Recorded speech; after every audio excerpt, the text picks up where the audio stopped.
بسم اللہ الرحمن الرحیم۔ السلام علیکم۔ حضرت آدم اور حضرت حوا علیہ السلام نہایت ہی آرام اور چین کے ساتھ جنت میں رہتے تھے۔ اللہ تعالیٰ نے فرما دیا تھا کہ جنت کا جو پھل بھی چاہو بے روک ٹوک سیر ہو کر تم دونوں کھا سکتے ہو، مگر صرف ایک درخت کا پھل کھانے کی ممانعت تھی کہ اس کے قریب بھی مت جانا۔ وہ درخت گیہوں تھا یا انگور وغیرہ تھا، چنانچہ دونوں اس درخت سے مدت دراز تک بچتے رہے، لیکن ان دونوں کا دشمن ابلیس برابر طاق میں لگا رہا۔ آخر اس نے ایک دن اپنا وسوسہ ڈال ہی دیا اور قسم کھا کر کہنے لگا کہ میں تم دونوں کا خیر خواہ ہوں، اور اللہ تعالیٰ نے جس درخت سے تم دونوں کو منع کر دیا ہے وہ شجرۃ الخلد ہے، یعنی جو اس درخت کا پھل کھائے گا وہ کبھی جنت سے نہیں نکالا جائے گا۔ پہلے حضرت حوا علیہ السلام اس شیطانی وسوسہ کا شکار ہو گئیں اور انہوں نے حضرت آدم علیہ السلام کو بھی اس پر راضی کر لیا، اور وہ ناگہاں غیر ارادی طور پر اس درخت کا پھل کھا گئے۔ آپ نے اپنے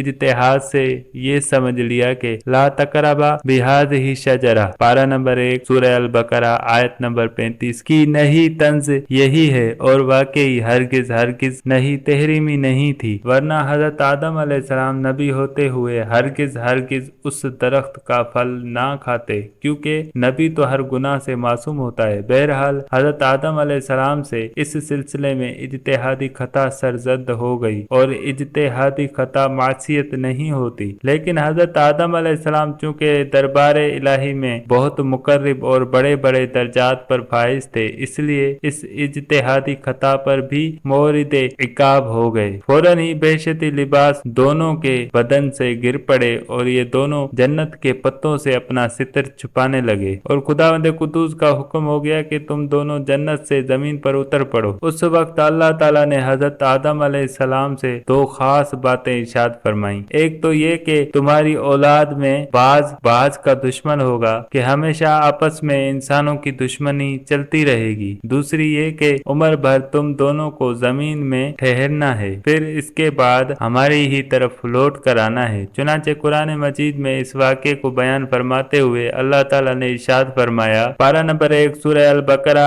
آیت نمبر 36 ترجمہ کنز ایمان، تو شیطان نے جنت سے انہیں لغزش دی اور جہاں رہتے تھے وہاں سے انہیں الگ کر دیا، اور ہم نے فرمایا نیچے اترو، آپس میں ایک تمہارا دوسرے کا دشمن اور تمہیں ایک وقت تک زمین میں ٹھہرنا اور برتنا ہے۔ اس ارشاد ربانی سے یہ سبق ملتا ہے کہ جو انسانوں میں مختلف وجوہات کی بنا پر عداوتیں اور دشمنیاں چل رہی ہیں، یہ کبھی ختم ہونے والی نہیں۔ لاکھ کوشش کرو کہ دنیا میں لوگوں کے درمیان عداوت اور دشمنی کا خاتمہ ہو جائے، مگر چونکہ یہ حکم خداوندی کے باعث ہے، اس لیے یہ عداوتیں کبھی ہرگز ختم نہیں ہوں گی۔ کبھی ایک ملک دوسرے ملک کا دشمن ہوگا، کبھی مزدور اور سرمایہ دار میں دشمنی رہے گی، کبھی امیر و غریب کی عداوت زور پکڑے گی، کبھی مذہبی و لسانی دشمنی رنگ لائے گی، کبھی تہذیب و تمدن کے باہمی ٹکراؤ کی دشمنی ابھرے گی، کبھی ایمانداروں اور کبھی بے ایمانوں کی عداوت رنگ دکھائے گی۔ الغرض دنیا میں انسانوں کی آپس میں عداوت و دشمنی کا بازار ہمیشہ ہی گرم رہے گا، اس لیے لوگوں کو اس سے رنجیدہ اور کبیدہ خاطر ہونے کی کوئی ضرورت ہی نہیں ہے، اور نہ اس عداوت و دشمنی کو ختم کرنے کی تدبیروں پر غور و خوض کر کے پریشان ہونے سے کوئی فائدہ ہے، کیونکہ جس طرح اندھیرے اور اجالے کی دشمنی، آگ اور پانی کی دشمنی، گرمی اور سردی کی دشمنی کبھی ختم نہیں ہو سکتی، ٹھیک اسی طرح انسانوں میں آپس کی دشمنی کبھی ختم نہیں ہو سکتی، کیونکہ اللہ عز و جل نے حضرت آدم و حوا علیہ السلام کے زمین پر آنے سے پہلے ہی یہ فرما دیا کہ بعضکم لبعض عدو، یعنی ایک انسان دوسرے انسان کا دشمن ہوگا تو یہ عداوت و دشمنی خلقی اور فطری ہے جو حکم الہی اور اس کی مشیت سے ہے۔ تو پھر بھلا کون ہے جو عداوت کا دنیا سے خاتمہ کرا سکتا ہے؟ واللہ تعالی عالم۔ حضرت آدم علیہ السلام کی توبہ کیسے قبول ہوئی؟ حضرت آدم علیہ السلام نے جنت سے زمین پر آنے کے بعد 300 برس تک ندامت کی وجہ سے سر اٹھا کر آسمان کی طرف نہیں دیکھا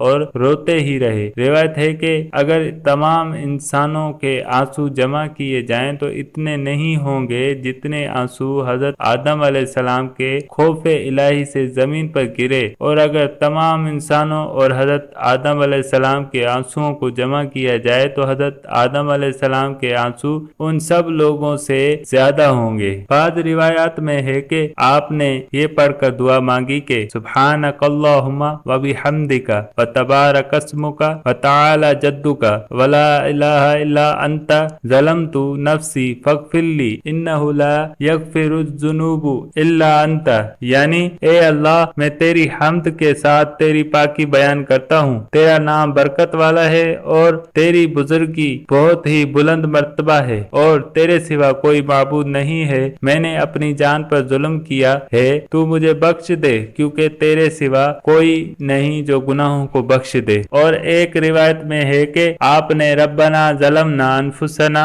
وان لم تغفر لنا وترحمنا لنکونن من الخاسرین پڑھا، یعنی اے ہمارے پروردگار ہم نے اپنی جانوں پر ظلم کیا اور اگر تو ہمیں رحم فرما کر نہ بخشے گا تو ہم گھاٹا اٹھانے والوں میں سے ہو جائیں گے۔ لیکن حاکم و طبرانی و ابو نعیم و بہقی نے حضرت علی المرتضی رضی اللہ تعالیٰ عنہ سے مرفوعاً روایت کی ہے کہ جب حضرت آدم علیہ السلام پر عتاب الہی ہوا تو آپ توبہ کی فکر میں حیران تھے۔ ناگہاں اس پریشانی کے عالم میں یاد آیا کہ وقت پیدائش میں نے سر اٹھا کر دیکھا تھا کہ عرش پر لکھا ہوا ہے لا الہ الا اللہ محمد رسول اللہ۔ اسی وقت میں نے سمجھ لیا تھا کہ بارگاہ الہی میں وہ مرتبہ کسی کو میسر نہیں جو محمد صلی اللہ تعالی علیہ وسلم کو حاصل ہے کہ اللہ تعالیٰ نے ان کا نام اپنے نام اقدس کے ساتھ ملا کر عرش پر تحریر فرما دیا ہے۔ لہذا آپ نے اپنی دعا میں ربنا ظلمنا انفسنا کے ساتھ یہ عرض کیا کہ اسألک بحق محمد ان تغفر لی، اور ابن منظر کی روایت میں یہ کلمات بھی ہیں کہ اللہم انی اسألک بجاہ محمد عبدک و کرامتہ علیک ان تغفر لی خطیئتی، یعنی اے اللہ تیرے بندہ خاص محمد صلی اللہ تعالی علیہ وسلم کے جاہ و مرتبے کے طفیل میں اور ان کی بزرگی کے صدقے میں جو انہیں تیرے دربار میں حاصل ہے، میں تجھ سے دعا کرتا ہوں کہ تو میرے گناہ کو بخش دے۔ یہ دعا کرتے ہی حق تعالی نے ان کی مغفرت فرما دی اور توبہ قبول ہوئی۔ قرآن مجید میں اللہ تعالیٰ نے ارشاد فرمایا، پارہ نمبر 1 سورہ البقرہ آیت نمبر 37، ترجمہ کنز ایمان، پھر سیکھ لیے آدم نے اپنے رب سے کچھ کلمے تو اللہ نے اس کی توبہ قبول کی، بے شک وہی ہے بہت توبہ قبول کرنے والا مہربان۔ اس واقعے سے چند اسباق پر روشنی پڑتی ہے۔ نمبر 1، اس سے معلوم ہوا کہ مقبولان بارگاہ الہی کے وسیلے سے بحق فلاں و بجاہ فلاں کہہ کر دعا مانگنی جائز اور حضرت آدم علیہ السلام کی سنت ہے۔ نمبر 2، حضرت آدم علیہ السلام کی توبہ 10ویں محرم کو قبول ہوئی۔ جنت سے نکلتے وقت دوسری نعمتوں کے ساتھ عربی زبان بھی آپ سے بلا دی گئی تھی اور بجائے اس کے سریانی زبان آپ کی زبان پر جاری کر دی گئی تھی، مگر توبہ قبول ہونے کے بعد پھر عربی زبان بھی آپ کو عطا کر دی گئی۔ نمبر 3، چونکہ حضرت آدم علیہ السلام کی خطا اجتہادی تھی اور اجتہادی خطا معصیت نہیں ہے، اس لیے جو شخص حضرت آدم علیہ السلام کو عاصی یا ظالم کہے گا وہ نبی کی توہین کے سبب سے کافر ہو جائے گا۔ اللہ تعالیٰ مالک و مولا ہے، وہ اپنے بندہ خاص حضرت آدم علیہ السلام کو جو چاہے فرمائے، اس میں ان کی عزت ہے۔ دوسرے کی کیا مجال کے خلاف ادب کوئی لفظ زبان پر لائے اور قرآن مجید میں اللہ تعالیٰ کے فرمائے ہوئے کلمات کو دلیل بنائے۔ اللہ تعالیٰ نے ہمیں انبیاء کرام علیہ السلام کی تعظیم و توقیر اور ان کے ادب و اطاعت کا حکم فرمایا ہے، لہذا ہم پر یہی لازم ہے کہ ہم حضرت آدم علیہ السلام اور دوسرے تمام انبیاء کرام کا ادب و احترام لازم جانیں اور ہرگز ان حضرات کی شان میں کوئی ایسا لفظ نہ بولیں جس میں ادب کی کمی کا کوئی شائبہ بھی ہو۔ واللہ تعالی عالم۔ السلام علیکم۔